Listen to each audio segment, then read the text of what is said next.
सीताराम। जिस व्यक्ति का विश्वास भगवान पे होता है, भगवान भी उसके विश्वास को कायम रखता है। अगर आपका विश्वास डगमगा रहा है तो भगवान आपकी परीक्षा ले रहा है। आपकी आस्था की परीक्षा होती रहती है, क्योंकि आपको भगवान पे विश्वास है और भगवान को आपकी आस्था पे विश्वास है। सीताराम में बीना शर्मा, न्यूमरोलॉजिस्ट। ये है कर्मों का खेल।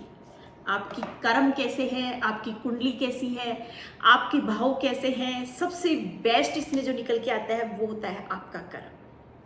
हाँ, मैं इस चीज को मानती हूँ, अगर आपके कर्म अच्छे हो तो आपकी कुंडली भी चेंज हो सकती है।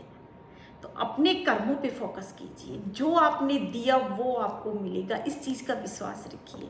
हाँ, कभी कभार हो जाता है कि देर से मिलता है, तो ये नहीं होना कि आपकी आस्था कम हो गई, आपका विश्वास कम हो गया। अपने आराध्य पे अपनी आस्था और विश्वास रखिए। जब आप पे मुसीबत आती है तब आप किसी भी पंडित के पास जाओगे, एस्ट्रोलॉजर के पास जाओगे, अपनी कुंडली चेक कराओगे, उसमें जो बाधाएं आ रही है वो चेक कराओगे, बहुत मुसीबतें आ रही है, फिर आपने को बोला जाएगा कि आप सहस्त्रगढ़ करवाइए, या आप रामायण के पाठ करवाइए, या आप सुंदरकांड के पाठ कराइए, या आप गरीबों को भोज कराइए। मैं आपको ये बताती हूँ कि आप ये सब चीजें न करवाते हुए भी आप समय समय पे जरूरतमंद की बिना किसी के बताइए कीजिए। इसमें कोई बाधाएं नहीं है। आप अपने घर से एक लोटा जल अपने घर का होना चाहिए, तो आप रोज शिवलिंग पे जाके आप चढ़ाओगे तो वो सहस्त्रगढ़ निकल के आता है, वो सहस्त्रगढ़ ही हो जाता है आपका, अगर आपने अपनी शिवलिंग पे एक घर का जल का लोटा अपने घर से चढ़ा दिया।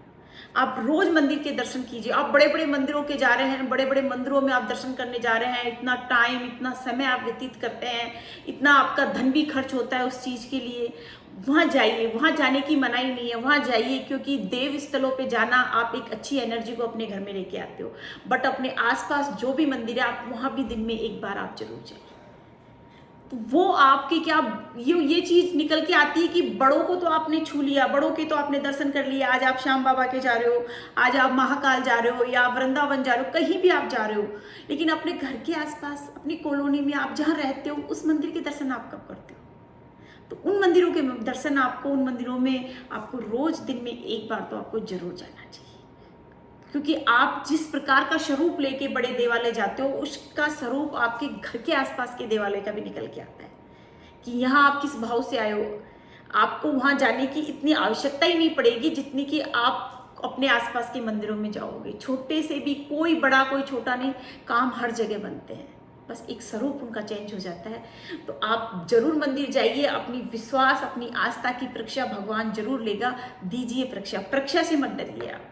परीक्षा होती रहती है, अपन इतने साधु नहीं है, इतने संत नहीं है, अपने अच्छे बुरे कर्मों का फल अपन को मिलता है। अपन ने बुरे कर्म करे हैं, सभी करते हैं, इंसान है, सबसे गलतियां होती है, फल भी तो उनका भुगतना पड़ता है ना।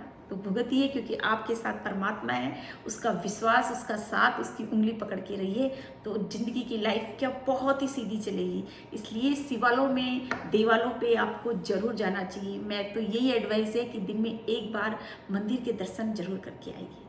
सीताराम। अगर आपको कोई भी कंसल्टेशन करनी है, कुछ भी आपको प्रश्न जो समझ में नहीं आ रहे उनका उत्तर चाहिए, या आपकी कुंडली, बर्थ चार्ट जो भी आपको बनवाना है अपनी बच्चों की भविष्य को लेकर, उनकी स्टडी को लेकर, कौन से आपके ग्रह दोष चल रहे हैं, किस वजह से आपको विघ्न बाधाएं हो रही है, कौन से स्थान पे आपकी ग्रोथ होगी। कई बार ग्रोथ करने के लिए हमें जन्मभूमि भी छुड़वानी पड़ती है, तो कहाँ आपकी ग्रोथ होगी, कहाँ पे आपको ब्लेसिंग आएगी, इन सब चीज़ के लिए आप कॉल कीजिए मुझेगा।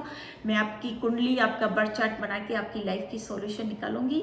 अगर सब जो भी चीज़ आप करोगे सब पेड है, तो अगर आपको है तो आप मैसेज भी कर सकती थी और मुझे व्हाट्सएप भी कर सकती थी। सीताराम।